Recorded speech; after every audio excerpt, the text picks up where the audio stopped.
Toronto, Sydney, and Auckland all sound like dream destinations. But here's the question nobody answers honestly. Can you actually afford to live there? Today, we're breaking down the real monthly numbers rent, food, transport, and fun for a single person and a family of 4 in each city. No sugarcoating, no average salary nonsense. Just real 26 numbers so you know exactly what to expect before you pack your bags. Let's start in Canada. In Toronto, a one-bedroom apartment downtown runs about 2,300 to 2,900 Canadian dollars a month. Move outside the core and that drops to around 1,700 to 2,100. A 3-bedroom for a family in the city center averages close to 3,800.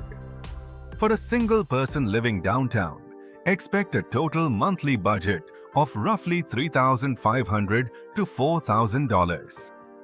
That includes about $2,400 for rent, $450 for groceries, $156 for a monthly transit pass, and $150 to $200 for utilities and internet. A family of 4 needs closer to $8,000 to $9,200 a month once you add a bigger apartment, more groceries, and childcare, which alone can cost $1,200 to $1,700 per child.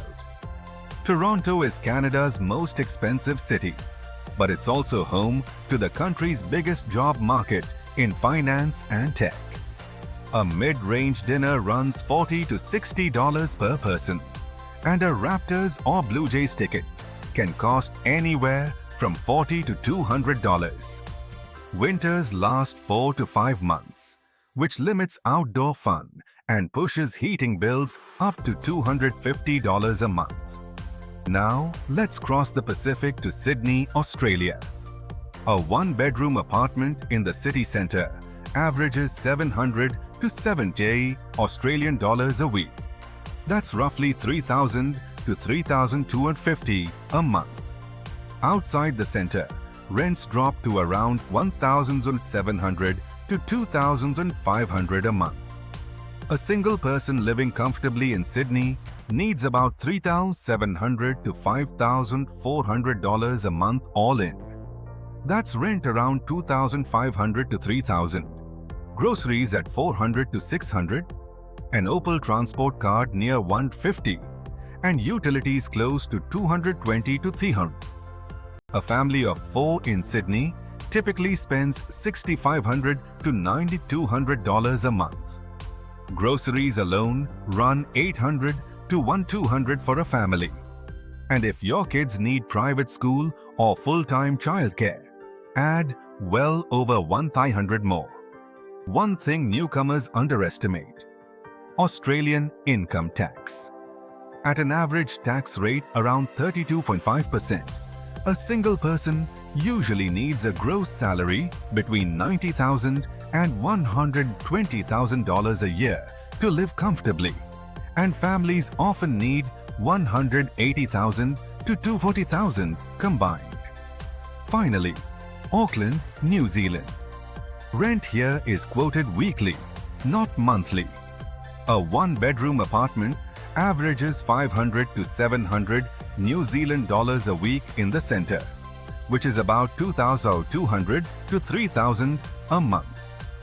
Flatting or sharing a house is extremely common and can cut that cost by 40 to 60%.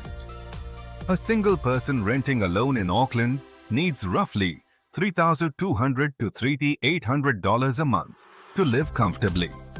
That covers rent, groceries around $700 to $1,100, transport, utilities, and a small entertainment allowance.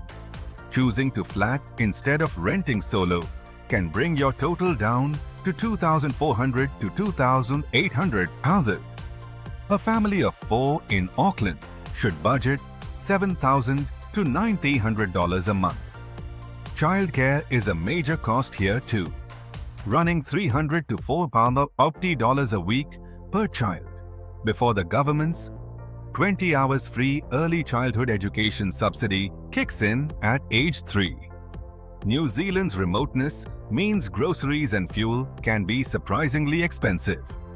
Fuel has spiked to around $330 to $380 per litre recently, and Auckland's 2 dominant supermarket chains keep grocery prices on the higher side. So let's put it side by side. For a single person's total monthly budget, Toronto lands around 3,500 to 4,000 Canadian dollars. Sydney runs 3,700 to 5,400 Australian dollars. Auckland comes in at 3,200 to 3,800 New Zealand dollars. For a family of 4, all 3 cities land in a similar range once converted, roughly 7,000 to 9,100 in local currency. But Sydney tends to demand the highest gross income due to Australia's tax rates. If raw affordability is your top priority, Auckland often edges out the other 2 for a single person, especially if you're open to flatting. If job market size and career growth matter most, Toronto and Sydney both offer deeper industries in finance, tech, and healthcare. Families should weigh childcare costs carefully. They can shift the whole equation by over $1,000 a month. Every one of these cities can absolutely work for you, but only if you go in with real numbers, not just a dream. If you're planning a move to Canada, Australia, or New Zealand, subscribe for more honest budget breakdowns and drop a comment telling us which city you're considering. See you in the next video. Subscribe Pacific Wealth YouTube channel.